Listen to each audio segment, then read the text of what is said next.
Your brain wasn't designed for this. Multiple global crises, happening at once, all the time. And it's rewiring your mind in ways neuroscience is only beginning to understand. This is the Polycrisis Brain, and if you're under 30, you're living inside the world's largest psychological experiment.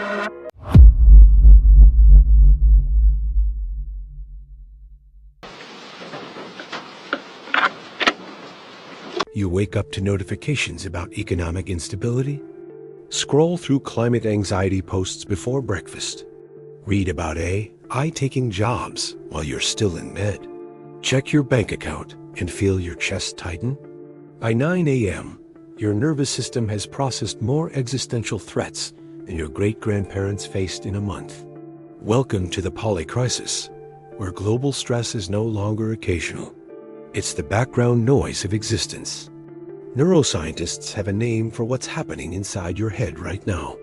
They call it threat saturation. Your amygdala, the brain's alarm system, evolved to handle immediate dangers. A predator in the bush. A rival tribe is approaching. One threat, one response, and back to baseline. But polycrisis doesn't work that way. It's economic collapse and environmental breakdown and technological disruption and social upheaval, all streaming into your consciousness simultaneously through a device in your pocket. Your amygdala can't tell the difference between a lion chasing you and a news alert about global instability.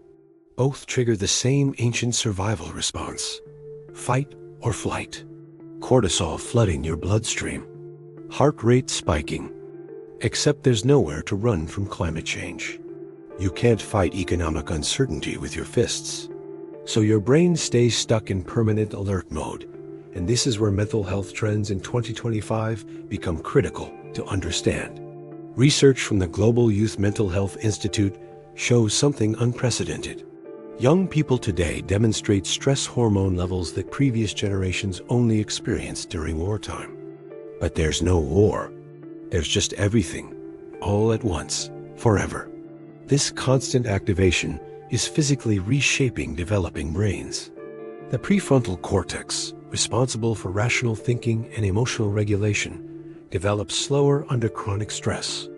Meanwhile, the amygdala becomes hyperactive, over-responsive, primed to see threats everywhere.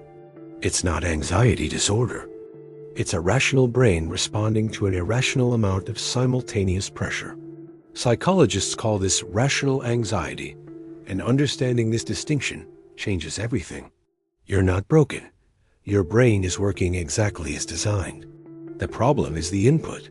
The volume of global stress your mind is being asked to process wasn't part of the evolutionary blueprint. So how do you stop worrying about the future when the future genuinely looks uncertain? Here's where the psychology of global stress reveals something counterintuitive. Your brain can't handle the polycrisis as a whole, but it can handle pieces. Neuroscientist Dr. Sarah McKay calls this proximal focus, and it's backed by fascinating research. When subjects were exposed to multiple overwhelming problems simultaneously, their stress levels stayed dangerously high.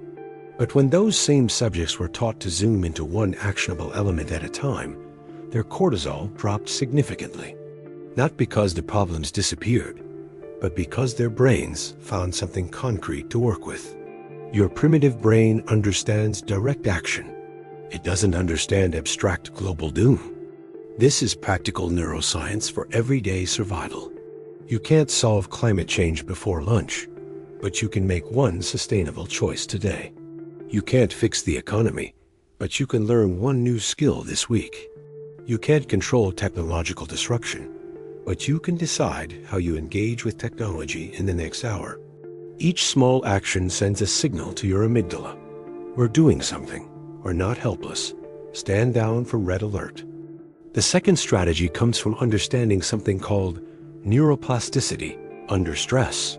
Your brain is still developing until age 25, which means the polycrisis is literally shaping your neural architecture. But development means possibility.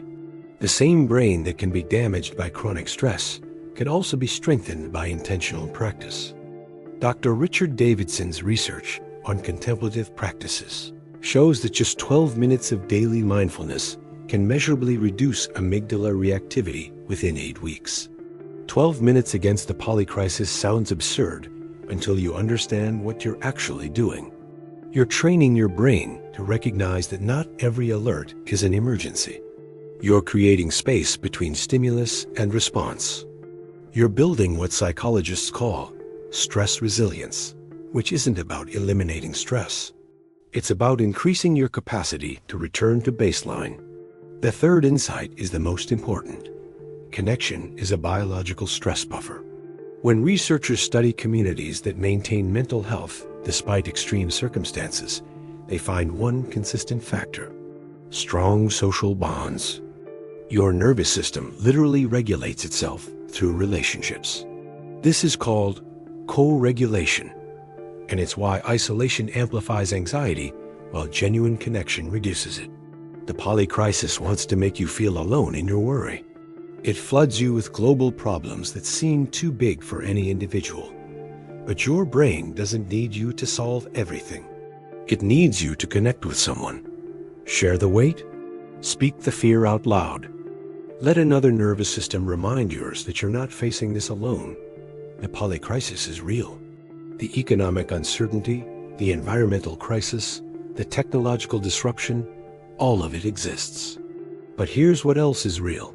Your brain's remarkable ability to adapt, to focus, to find calm, even inside chaos.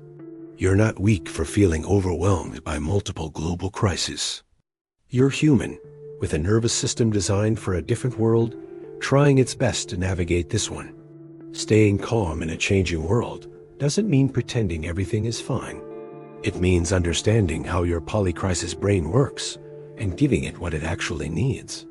Proximal focus instead of abstract doom.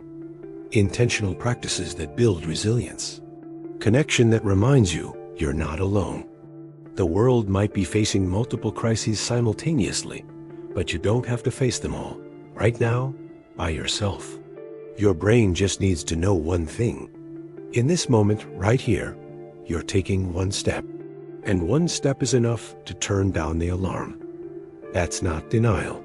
That's survival psychology for the age of everything, all at once. And you're more capable of it than you know.